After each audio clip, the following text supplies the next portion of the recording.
This is a reading of the transcription from the original Declaration of Independence. In Congress, July 4th, 1776. The unanimous Declaration of the 13 United States of America. When in the course of human events it becomes necessary for one people to dissolve the political bands which have connected them with another, and to assume among the powers of the earth the separate and equal station to which the laws of nature and of nature's God entitle them, a decent respect to the opinions of mankind requires that they should declare the causes which impel them to the separation. We hold these truths to be self-evident, that all men are created equal, that they are endowed by their Creator with certain unalienable rights, that among these are life, liberty, and the pursuit of happiness, that to secure these rights, governments are instituted among men, deriving their just powers from the consent of the governed, that whenever any form of government becomes destructive to these ends, it is the right of the people to alter or to abolish it,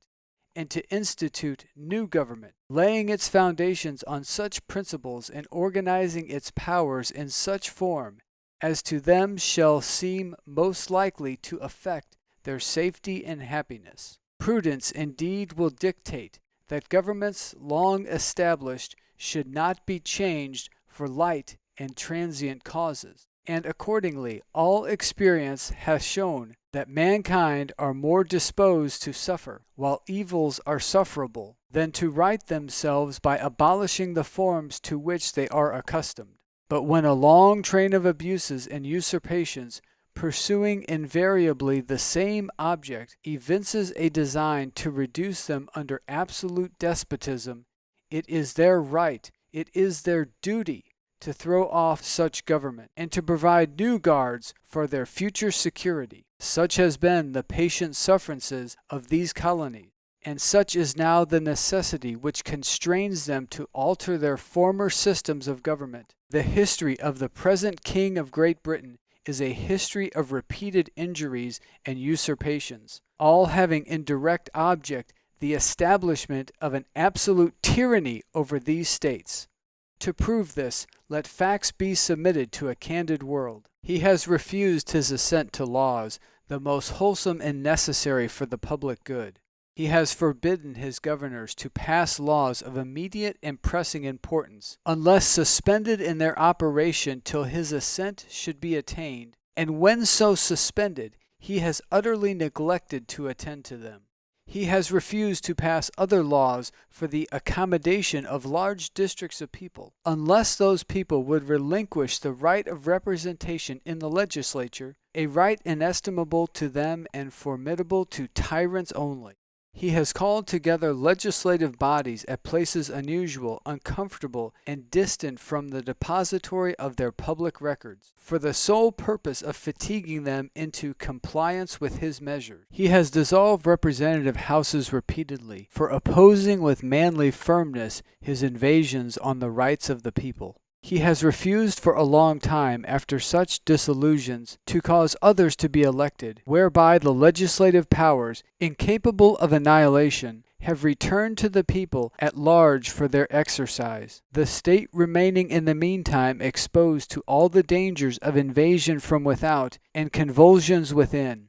He has endeavored to prevent the population of these states, for that purpose obstructing the laws of naturalization of foreigners, refusing to pass others to encourage their migrations hither, and raising the conditions of new appropriations of land. He has obstructed the administration of justice by refusing his assent to laws for establishing judiciary powers. He has made judges dependent on his will alone for the tenure of their offices and the amount and payment of their salaries. He has erected a multitude of new offices and sent hither swarms of officers to harass our people and eat out their substance. He has kept among us, in times of peace, standing armies without the consent of our legislatures. He has affected to render the military independent of and superior to the civil power. He has combined with others to subject us to a jurisdiction foreign to our Constitution and acknowledged by our laws, giving his assent to their acts of pretended legislation, for quartering large bodies of armed troops among us, for protecting them by a mock trial from punishment for any murders which they should commit on the inhabitants of these states, for cutting off our trade with all parts of the world, for imposing taxes on us without our consent, for depriving us in many cases of the benefits of trial by jury, for transporting us beyond seas to be tried for pretended offenses, for abolishing the free system of English laws in a neighboring province, establishing therein an arbitrary government, and enlarging its boundaries so as to render it at once an example and fit instrument for introducing the same absolute rule into these colonies, for taking away our charters, abolishing our most valuable laws, and altering fundamentally the forms of our governments, for suspending our own legislatures and declaring themselves invested with the power to legislate for us in all cases whatsoever. He has abdicated government here by declaring us out of his protection and waging war against us. He has plundered our seas, ravaged our coast, burnt our towns, and destroyed the lives of our people. He is at this time transporting large armies of foreign mercenaries to complete the works of death, desolation, and tyranny already begun with circumstances of cruelty and perfidy scarcely paralleled in the most barbarous ages, and totally unworthy the head of a civilized nation. He has constrained our fellow citizens, taken captive on the high seas, to bear arms against their country, to become the executioners of their friends and brethren, or to fall themselves by their hands. He has excited domestic insurrections amongst us, and has endeavored to bring on the inhabitants of our frontiers, the merciless Indian savages, whose known rule of warfare is an undistinguished destruction of all ages, sexes, and conditions. In every stage of these oppressions, we have petitioned for redress in the most humble terms. Our repeated petitions have been answered only by a repeated injury. A prince whose character is thus marked by every act which may define a tyrant is unfit to be the ruler of a free people. Nor have we been wanting in attentions to our British brethren. We have warned them from time to time of attempts by their legislature to extend an unwarrantable jurisdiction over us. We have reminded them of the circumstances of our emigration and settlement here. We have appealed to their native justice and magnanimity, and we have conjured them by the ties of our common kindred